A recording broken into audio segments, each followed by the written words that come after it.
Assalamualaikum warahmatullahi wabarakatuh. Bersyukur kehadirat Allah SWT dan salam selalu tercurah kepada baginda Muhammad SAW. Pada kesempatan video ini, kami dari mahasiswa program KKN Kebangsaan 2021, Posko 16, Kelurahan Rantau Indah, Kecamatan Dendang, Kabupaten Tanjung Jabung Timur, Provinsi Jambi, yang akan memberikan penjelasan seputar pertanian dengan tema Bangga Menjadi Petani Milenial, sehingga diharapkan akan menambah wawasan dan pengetahuan kepada teman-teman sekalian. Selamat menyaksikan. Selanjutnya yaitu perkenalan. Ada ungkapan bahwa tak kenal maka tak sayang maka tak tuntun. Nah, penjelasan materi ini akan disampaikan oleh dua orang. Yang pertama yaitu Nadif Syahwat, tempat tanggal lahir Kampung Dilir 29 Oktober tahun 2000. Dengan status pendidikannya dari Prodi Agribisnis Universitas Andalan 2018 yang berdomisili di Sungai Bahar.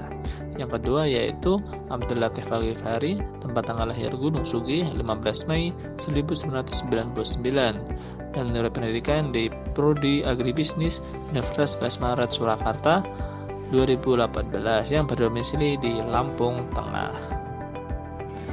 Apa sih pertanian itu? Nah, mungkin di sini teman-teman sudah tahu ya apa itu pertanian. Nah, menurut Dedi Wahyudin Purba tahun 2020, pertanian adalah kegiatan pemanfaatan sumber daya hayati yang dilakukan manusia untuk menghasilkan bahan pangan, bahan baku industri, atau sumber energi, serta untuk mengelola lingkungan hidupnya. Berdasarkan hal itu, maka dapat ditarik kesimpulan bahwa pertanian adalah suatu jenis kegiatan produksi yang berlandaskan pada proses pertumbuhan dari tumbuh-tumbuhan dan hewan. Nah, teman-teman sudah tahu belum sih perbedaan petani dan buruh tani? Di sini akan sedikit dijelaskan, yaitu petani merupakan orang yang mengusahakan usaha pertanian, tanaman bahan makanan, dan tanaman perkebunan rakyat atas risiko sendiri dengan tujuan untuk dijual, baik sebagai petani pemilik maupun petani penggarap, berupa sewa, kontrak, atau bagai hasil. Sedangkan buruh tani yaitu orang yang bekerja di sawah atau ladang orang lain dengan mengharapkan upah. Nah, di sini teman-teman tahu ya apa sih perbedaan antara petani dan buruh tani, agar kedepannya teman-teman bisa tahu apakah ini petani ataupun buruh tani. Indonesia sebagai negara agraris. Mari kita lihat.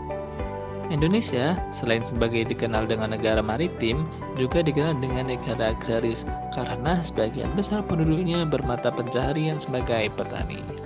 Negara Indonesia memiliki tanah yang subur karena mendapatkan banyak sinar matahari dan curah hujannya yang tinggi.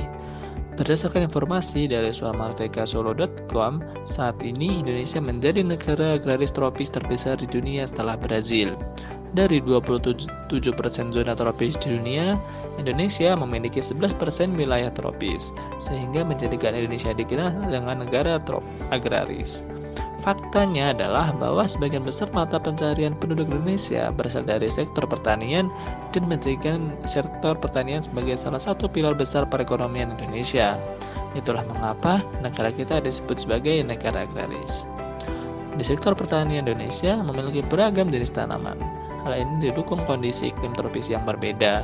Di bidang tanaman pangan, di Indonesia memiliki tanaman unggul seperti padi, kedelai, kacang tanah, ubi kayu, dan berbagai jenis varietas yang lain. Hal ini karena Indonesia memiliki tanah yang subur dan memiliki iklim tropis yang bagus untuk pertanian yang kaya akan sumber daya alam yang bermanfaat. Nah, teman-teman, selain perbedaan ekonomi antara negara maju dan negara berkembang, pertanian juga berbeda loh antara negara maju dan negara berkembang. Nah, di antara perbedaannya yaitu pertanian di negara maju mereka sudah menggunakan teknologi yang canggih dan sedikit menggunakan tenaga manusia. Nah, pertanian sendiri juga dilindungi oleh negara dengan undang-undang sehingga kesejahteraan petani itu terjamin. Lahan pertanian negara maju biasanya dimiliki dengan luas lahan 1 hektar per petani untuk mendorong produksi yang maksimal, sehingga bisa memenuhi kebutuhan dalam negeri bahkan ekspor ke luar negeri.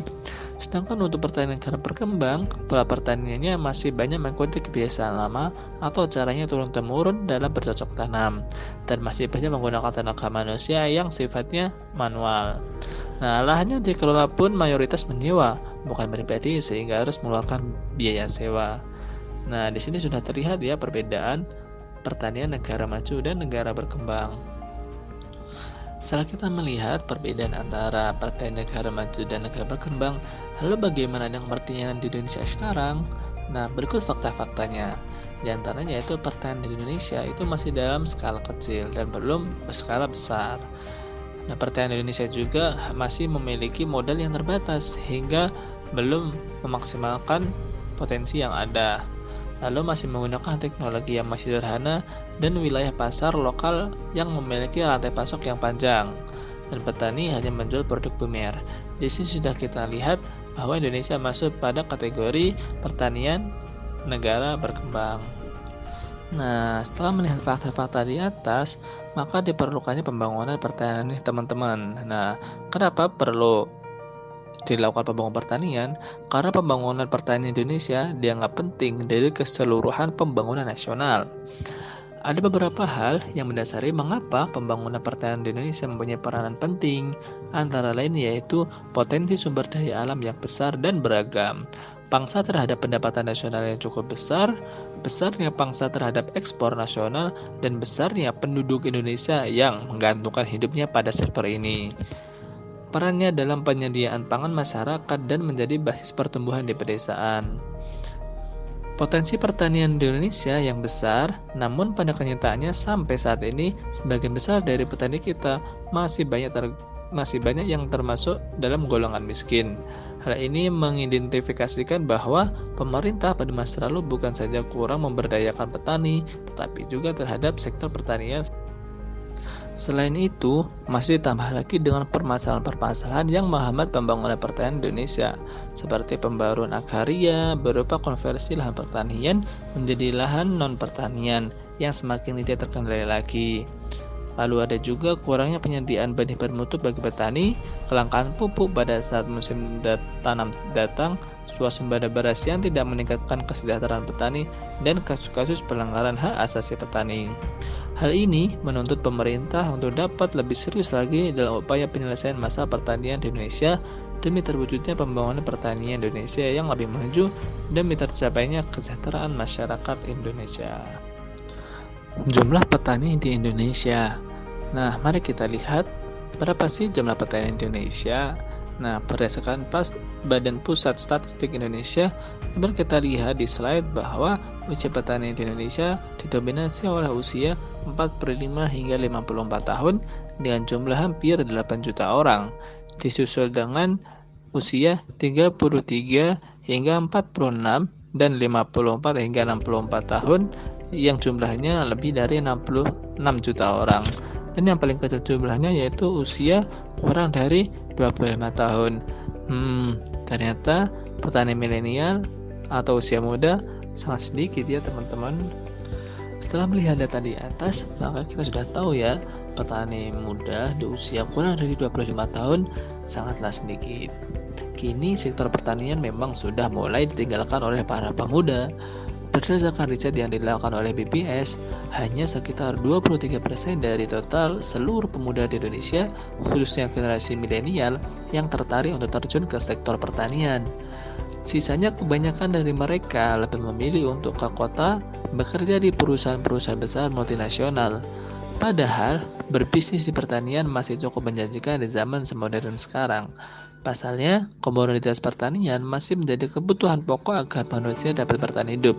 Sebut saja seperti padi, sayur-sayuran, dan buah-buahan. Bisa inspirasi, petani-petani milenial yang sukses sangat mudah kita dapatkan di media informasi maupun media sosial. Hal tersebut dapat dijadikan motivasi dan contoh bahwa pertanian bukanlah bicara di tanah, kotor-kotoran, sawah maupun hanya tanaman-tanaman saja. Namun lebih dari itu, pertanian lingkupnya sangat luas, misalnya manajemen hasil pertanian, alat-alat produksi, perawatan pertanian, hingga pemasaran produknya. Pada lini pendidikan juga untuk saat ini banyak sekali jurusan di pertanian, dari hulu hingga hilir, sehingga kita bebas memilih untuk mendalami sektor mana yang akan kita pelajari. Lalu mindset bahwa pertanian merupakan pekerjaan yang tidak menjanjikan. Mari kita lihat.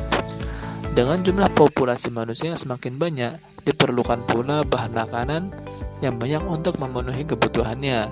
Nah, untuk saat ini, dengan lahan yang semakin berkurang dan kebutuhan semakin meningkat, maka diperlukan perkembangan teknologi pertanian yang maju. Nah, hal ini akan menjadi peluang bisnis yang besar bagi petani-petani milenial untuk dapat mewujudkannya. Lalu, bagaimana sih peran generasi milenial terhadap pertanian? Nah, di sini terdapat beberapa tips mengenai peran generasi milenial terhadap pertanian. Yang pertama yaitu memanfaatkan teknologi untuk mengakses informasi seputar pertanian terkini sebagai peluang masa depan. Yang kedua yaitu membuat inovasi dan teknologi pertanian yang lebih modern. Dan yang ketiga yaitu mencoba membuat hilirisasi produk pertanian di sekitarnya sehingga bisa memanfaatkan potensi lokal yang ada di situ atau di wilayah tersebut sehingga dapat meningkatkan kesejahteraan masyarakat. Potensi komoditi lokal. Yang pertama yaitu apa sih potensi lokal itu? Nah, potensi lokal merupakan daya kekuatan, kesanggupan, dan kemampuan yang dimiliki oleh desa untuk dapat dikembangkan dalam rangka meningkatkan kesejahteraan masyarakat. Nah, sumber daya manusia dan sumber daya alam merupakan potensi lokal yang dimiliki sebagai faktor penentu keberhasilan sebuah pembangunan desa. Pemanfaatan potensi sumber daya alam lokal, terutama pertanian di Kabupaten Tanjung Jabung Timur, perlu dioptimalkan untuk mensejahterakan masyarakat. Di antara potensinya yaitu sebagai sentra buah pinang. Nah, buah pinang merupakan buah asal Indonesia yang merupakan buah yang kecil namun besar manfaatnya. Di antaranya itu bisa dijadikan bahan pewarna makanan, obat-obatan, hiasan, kerajinan, dan lain sebagainya. Di antara khasiat buah pinang yaitu sebagai obat-obatan. Di antaranya yaitu berkhasiat untuk menyembuhkan berbagai penyakit, yang diantaranya seperti menyembuhkan luka kulit, terus mengecilkan rahim setelah melahirkan, mengobati cacingan, dan meningkatkan kemampuan seksual. Potensi bisnis buah pinang. Nah, merujuk pada data FAO tahun 2010, produksi pinang dunia mencapai sekitar 1.023.050 ton, dengan negara India sebagai negara penghasil pinang terbesar, sebanyak 47%, disusul oleh Cina dengan produksi sekitar 20%. Asia Selatan merupakan pasar potensial ekspor pinang terbesar. Walaupun Indonesia penghasil pinang terbesar, ia tetap mengimpor pinang terutama dari Indonesia. Dalam beberapa tahun terakhir ini, permintaan pinang dari negara-negara Asia Selatan seperti Sri Lanka, Bangladesh, dan lainnya mengalami peningkatan. Hal ini menjadi peluang bahwa permintaan akan buah pinang masih cukup tinggi dan peluang bisnisnya sangat besar untuk masa depan. Inovasi dan persaingan pasar. Nah, pasti teman-teman sudah tahu ya apa itu inovasi. Nah, inovasi merupakan sebuah gagasan baru yang diterapkan untuk memprakarsai atau memperbarui suatu produk ataupun proses dan jasa untuk memberikan manfaat dalam kehidupan manusia. Nah, di sini buah pinang yang merupakan potensi lokal biasanya dijual dalam bentuk pinang kering yang telah dijemur 1 hingga 12 hari kepada para tengkulak. Nah, nilai ekonomis dari buah pinang sendiri itu berkisar antara 12.000 hingga 15.000 per kilogram. Inovasi buah pinang dapat dilakukan untuk menambah daya jual dengan memanfaatkan bagian-bagian dari pohon pinang lainnya selain buahnya saja. Nah, pemanfaatan biji pinang secara tradisional telah berlangsung secara luas sejak ratusan tahun yang lalu, dan penggunaan paling populer adalah pada kegiatan menyirit dengan bahan campuran sirih, kapur, dan ada juga yang menyampurnya dengan tembakau. Di antara bentuk inovasi dari buah pinang, yang pertama yaitu sebagai olahan buah pinang atau olahan dari buah pinang yang dapat dihasilkan seperti bubuk kopi pinang, yang merupakan bubuk kopi dicampur dengan buah pinang sehingga menghasilkan bubuk kopi pinang. Selanjutnya yaitu teh telur pinang muda yang memanfaatkan buah pinang yang masih muda dibuat minuman. Lalu ada jus buah pinang, dan yang terakhir inovasi terbaru yaitu permen pinang.